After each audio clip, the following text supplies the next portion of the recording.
Welcome to Fry Your Chickens, the podcast about facing fears, negativities, and self-doubts that can hold us back. Or as I like to call them, chickens.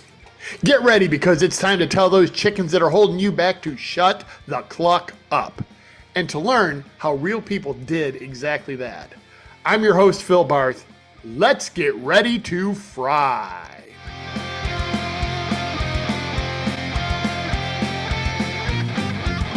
Hi there, and welcome to Season 1, Episode 1 of Fry Your Chickens. I'm Phil Barth, and I can tell you right now, I don't know what I'm doing here. I just know that I wanted to interview some people who fried their own chickens that were holding them back so that we could all learn from them. And that is exactly what happened on Episode 1. My guest is Leslie Hughes. It was a great conversation, and I hope you enjoy it as much as I did. Welcome to the very first episode of Fry Your Chickens Friday, with my very special guest, Leslie Hughes. Now, Leslie and I have known each other since October of 2022. We met at one of the awesome Amy events where it was in Boston, October of 2022, where we first met, and we have been going to, and I should have said Amy's full name, Amy Riddell. If you get a chance to go to any Project Summit Business Analyst World Conference, look them up and check them out. They have lots of fun people. And you will have a good time and you will learn a lot. But we've known each other since then. We have done multiple conferences together. And not only is Leslie a good friend, I'm going to read this official introduction that ChatGPT spent a lot of time working on. Leslie Hughes is a LinkedIn top voice and profile writer. You are the CEO and founder of Punch Media since 2009. You are the author of Create, Connect, Convert, and you are Oh, very good. Yeah. And we will have a link to the book in the show notes. And you are a professor of social media at Ontario Tech University. So welcome first. Glad to have you and welcome. Thanks. I'm so glad that we're just, frying our chickens right now. We are. And if you're watching this, you're not watching it live because it was going to go LinkedIn Live and I didn't figure out how to do it. And you know what? We'll figure it out on the next one or the one after that. I knew that Leslie would be flexible and whatever obstacles we encountered, I knew you'd be all right with it. So I appreciate you being on the inaugural episode. But we have fun together, you and I. Oh, we do. We always do. Lots of improv. So how did you transition into personal branding and LinkedIn?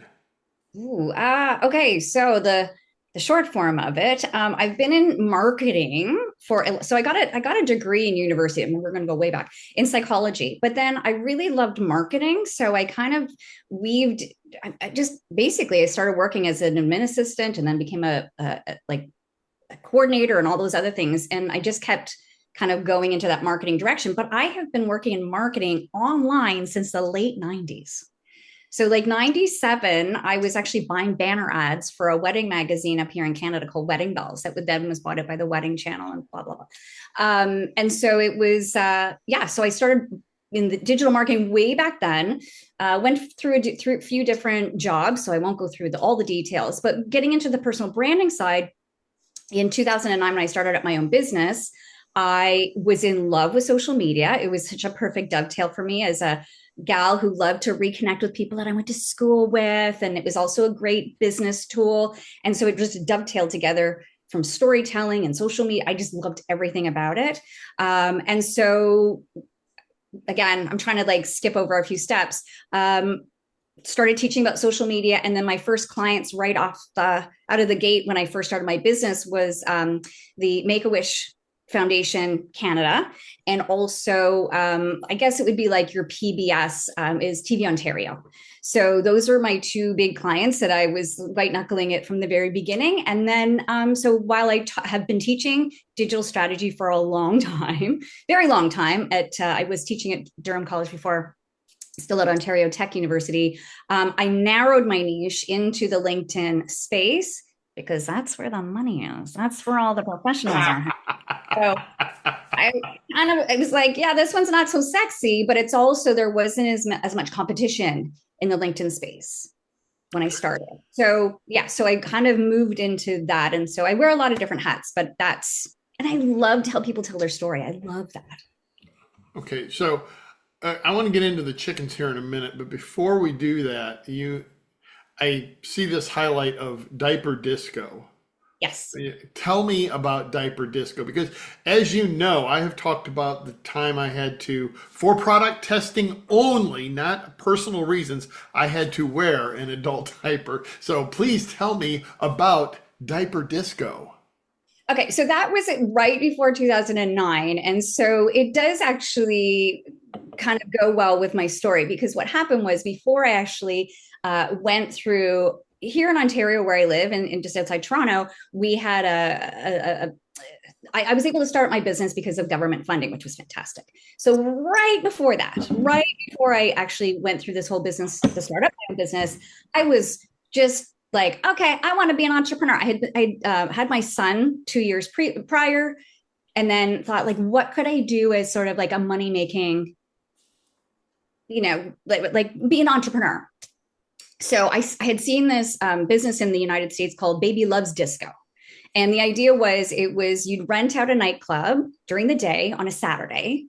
And so you'd have all these little kids under the age of 12, and it would be like a no Barneys, no wiggle zone, but like a DJ and like so much fun. I missed clubbing when I went, when I became a grown up and I had my kid. I was like, oh, I don't get to go to clubs anymore. I was like, this is going to work. I'm going to rent a nightclub out here in my region during the day. And it was because of social media, because I was really like, I was on Facebook. I was using when Twitter was a good thing back in the 2006, 7, 2007, 8. I was able to get 350 people out to these events just through social media and my partnership with a business called Once Upon a Child, which was like a clothing resale company. So 350 people I was able without spending a dollar on advertising. So I knew there was something to this whole social media thing. And then that's when I actually, instead of running the events, because I really, shout out to our friend Amy, because running an event is really hard. It is really hard. And like Amy and her team at McGregor Communications makes it look really easy, but it's hard. And so I white knuckled it and I was like, this is not for me. And so I pivoted and started up my own business, and I thought I was going to do public relations, and I ended up teaching social media. So that's how everything came together. And it was just the alliteration, diaper disco, because I thought it sounded fun. I love the name. I love the name. All right, so you are now going to you become an entrepreneur. Yeah. What chickens did you have to fry as you I'm started? still frying those chickens. I'm still frying them. So I think a lot of it is, listen, anybody who's self-employed, we white knuckle it all the time. The chickens that you're constantly frying is imposter syndrome, right? Am I enough? Can I do this? I've never done this before. And so there's a lot of like skydiving moments where you click publish to write a book. I've been on national television, national radio by just frying those chickens. It's being at those days when I feel like, yeah, I think I've got this, and taking big swings when the big payoffs happen. When I went on national television, I was on this show called The Social here in Canada. It's like The View. I told them I wanted to come on their show, and they were like, okay. And then I was like, oh my, this is like, it's not millions like in the US, but like hundreds of thousands. It was a live show. And I had to fry chicken, and I white knuckled it the entire time, but so glad I did it. Like skydiving, if you're into that thing, once you do it, you're like, oh my gosh, that was terrifying, thrilling. And I'm so glad that I did it. So how did you fry the chickens when you got on the show? I realized that my nervousness of being on live television, just like when you and I speak, I mean, I think we've had this conversation many times, that every single one of us gets up and we're like this as soon as our adrenaline hits us. And I kind of knew from having been on stage before and actually teaching at a college, that is the toughest audience I've ever had to speak in front of, is, students that are so realizing that a lot of times our nerves don't show up on camera the way that we feel inside, and reframing the fear into excitement. That's really good. Yeah, it is. Awesome. Yeah. It is. All right. We're all going to feel it. Our amygdala is just naturally hardwired to be nervous because people are like, oh, I could never do public speaking. It's so scary. It's terrifying. I mean, you know, you're an expert at it. I've done it a few times. It's terrifying each and every time. But once we're in the groove, once you're kind of in the flow, it's Yeah. so much. Yeah. Once It's you get up there and start speaking, you have to realize people want you to succeed. And when you were on the show, and I've already forgotten the name, The View of Canada, let's just say. yeah, yeah. But when you're on that show, you know they want you to succeed. They don't want you to go up there and make a fool of yourself. They want you to share the information. It makes them look good. It makes you look good. And so you just realize, hey, they're for me, and the audience is for me. Nobody, well, almost nobody comes to the conference and wants to boo you or wants to see you fail.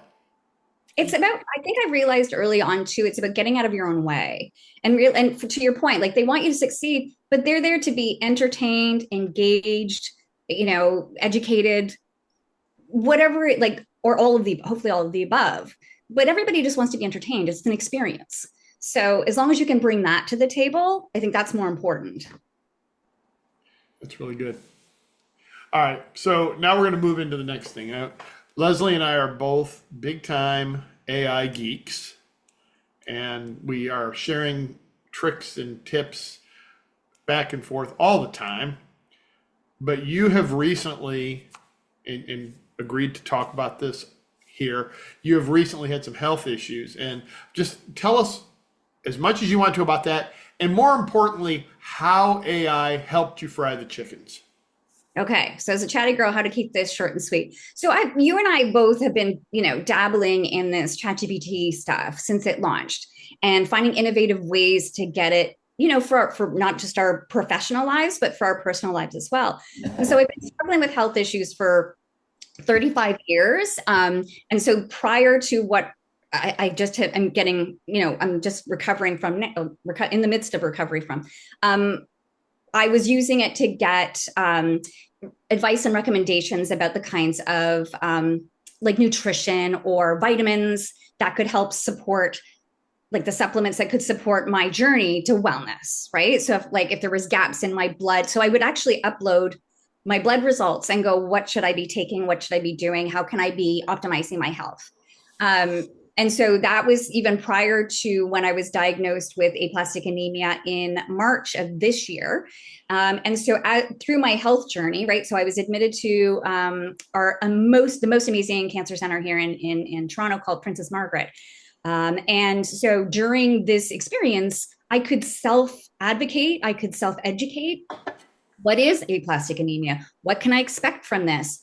How many days am I going to be in the hospital? What does this mean? So all of that stuff in advance of what does this all look like, so that it could actually be an ally or a guide for me instead of just Googling what it is. The ChatGPT can actually customize it. And I was really specific about uploading my own information. So I kept saying to it, give me my data, not what most people go through, but take a look at the data that I've given you. And so what are my chances of recovery? What's going to happen? So here's my blood results from today.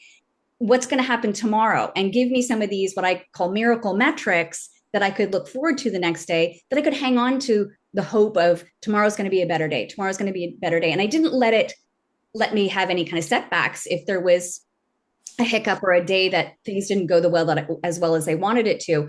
But it helped guide me just as a therapist in a way. I'm not saying that people should get rid of their therapist at all, because it's a bit of a sycophant. It's always like, you're the best. You're doing all Talk the right. about that in a minute.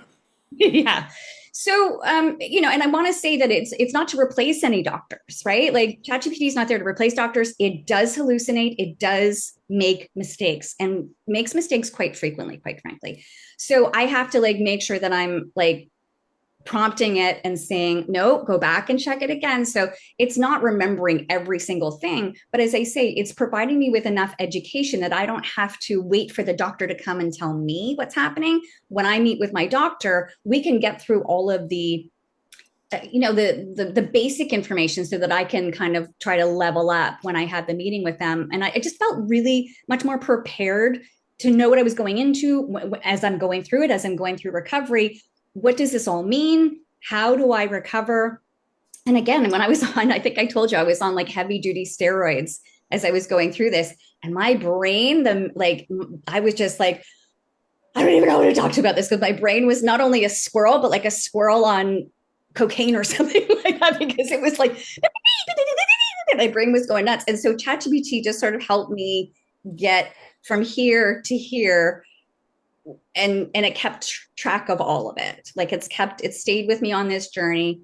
So I hope that that's pretty comprehensive. So yeah, it hasn't replaced my doctors, but it's helped prepare me to be as educated as I possibly can with And my own data. and that in turn helped you fry the chickens because clearly when you're talking about a health scare that of that magnitude, the chickens are going to be in your head the whole time. The whole Correct? time. Terrifying. To go into something that is so rare and is, literally life threatening. And to figure out, okay, so what is the treatment? What kind of reactions am I going to have? How long do I expect to feel this way? How long's the recovery? All of these things. You're right. Like it helps to fry the chickens because I'm not working in a deficit. I have an abundance of information that I can pull from. And so for me, it just helped me be. I like to say it helped me be calm. My mother would sometimes tell me, like, get off of that thing. The doctors will say, get off of that thing, because it does hallucinate.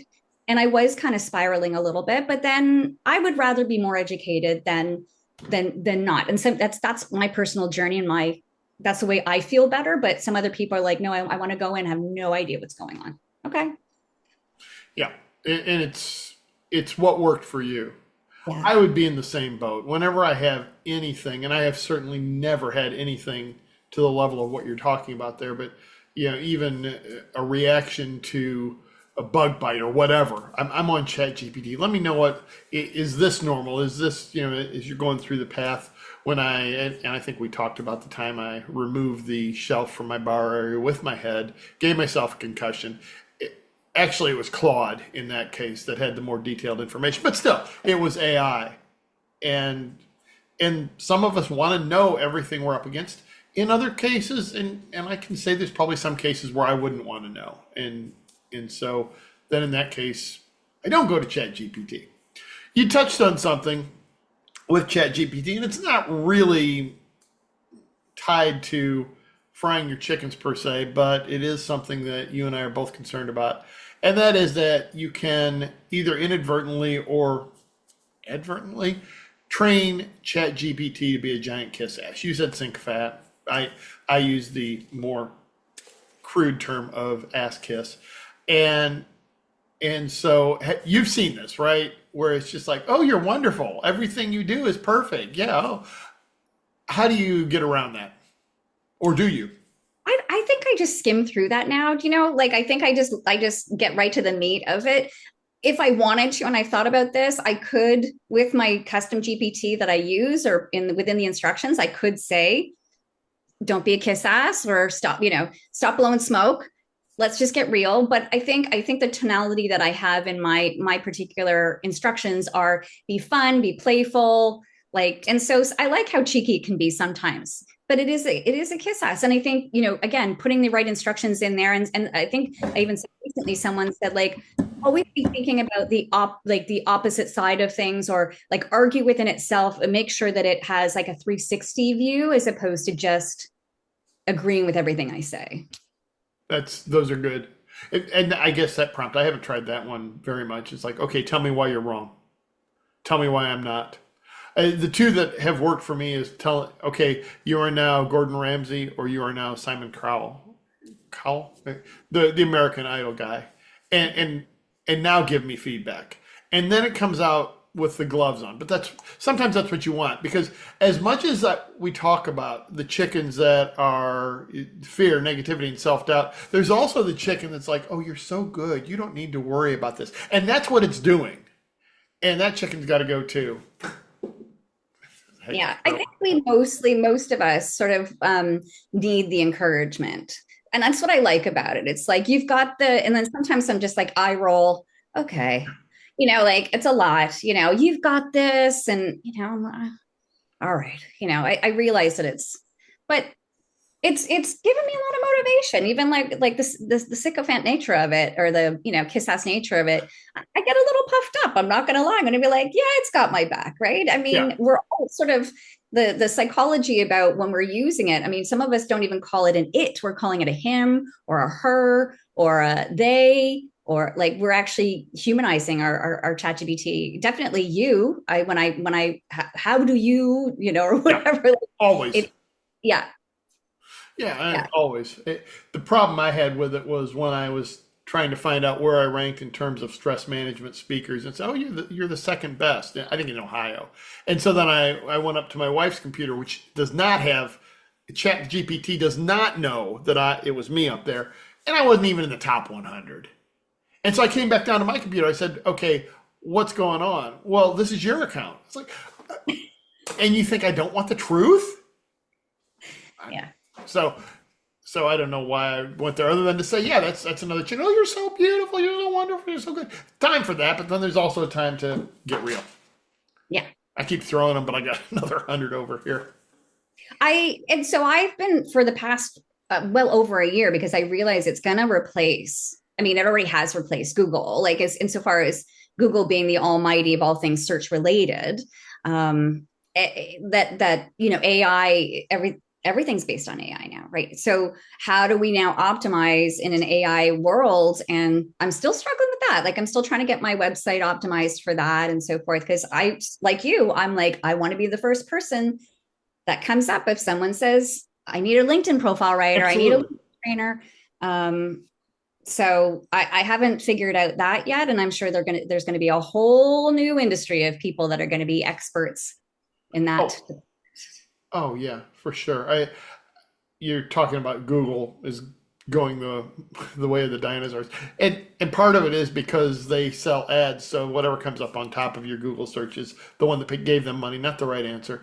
But I think we both know it's going away. But I think Google's got a feel for that too, because Gemini seems to be really, really good at what it does. So Well, it, even in Google searches, AI is crawling it, right? Meta is crawling with AI. So you know, it's happening. It's already happening. And people don't necessarily, people who are afraid of ChatGPT, they don't know that they've been using AI for years. Anytime that they absolutely, go to Netflix, every time that they go to like Amazon, yeah. AI has been behind the scenes for a number of years. I was just like, So oh my God, Terminator, Terminator, right?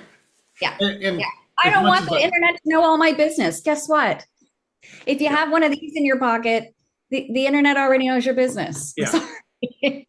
yeah, um, I hate it as a marketer. I love it. As a human being, I hate it. And yeah. I grew up in an era where privacy. You had a certain amount of privacy that you could depend upon. Thank God. Not anymore.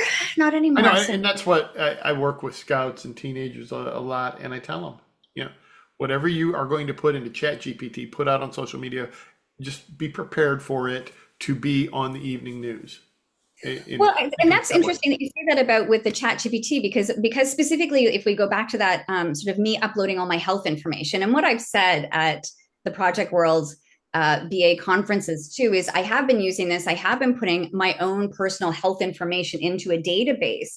But I did actually, before this call, look up like, is this information private? Because obviously, and especially when I'm talking in the United States, people's eyes get really wide because I'm in Canada. So we have socialized healthcare. We don't have the same sort of issues with insurance and all those other things that may, and we have different laws.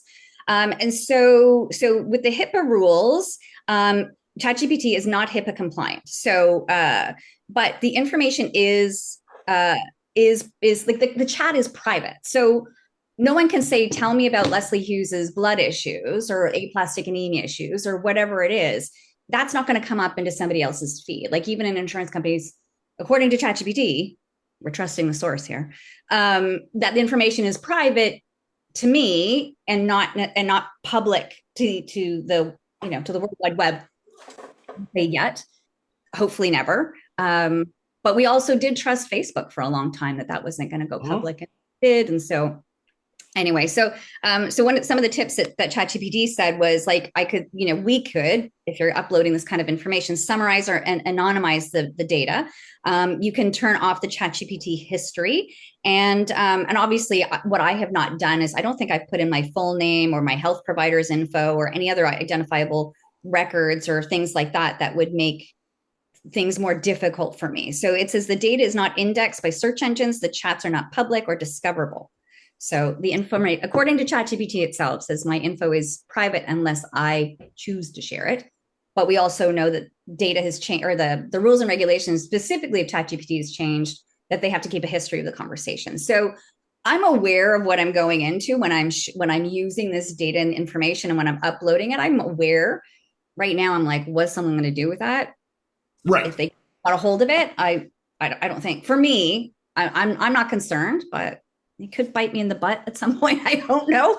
Well, but you I'm made a fully conscious and aware of what I'm sharing. Yeah, you made an informed decision. It was more important to you to know what you were up against, to be able to fry those chickens ahead going into this and as you went through the process, as opposed to the small chance that at some point somebody will be able to find out all, go in and take your medical information, and what would they do with it? So, it, If they wanted, they call me. Call yeah, tell you all about it. I don't care. Like it's not anything to be ashamed of, right? No. Like this is just it is what it is. This is what I'm going through. This is the first time I'm talking about it sort of publicly, and I'm going to be making an announcement soon because I didn't want anyone to think, oh, like and this is an interesting thing that we can talk about offline is like, how do I make this announcement without sounding like I'm looking for attention too, right? So like going through a medical issue, but then I think that there's a lot of value to people understanding or maybe feeling that the way that I do, that they want to be empowered with knowledge by using tools like ChatGPT or AI. Almost everybody I know is going through some kind of medical journey. So, I think it's better to be informed than not, but Yeah, and I like my that you're going they to. disagree. I'm sorry, what did you say? My doctors may disagree. I can see them kind of like, oh, don't look at Dr. Google, don't look at Dr. ChatGPT. But Uh, I think in some ways it helps them to have a more informed patient, I think hopefully. so. I mean, I will tell them, okay, I looked this up on ChatGPT, but I wanted to go to a professional. So therefore, here in an open mind. I'm not going to tell you. And I've had a couple ask me, so what did ChatGPT say? I was like, exactly the same thing you did, only you did it better. Something like that. So now I'm the ass kiss, but whatever. Okay, so what you're doing there by coming out to telling everybody, here's what I went through. You're going to help other people fry their chickens, and that's what this is all about. That's what this podcast is about, and really, I'm glad to see. I mean, I know you and I talked.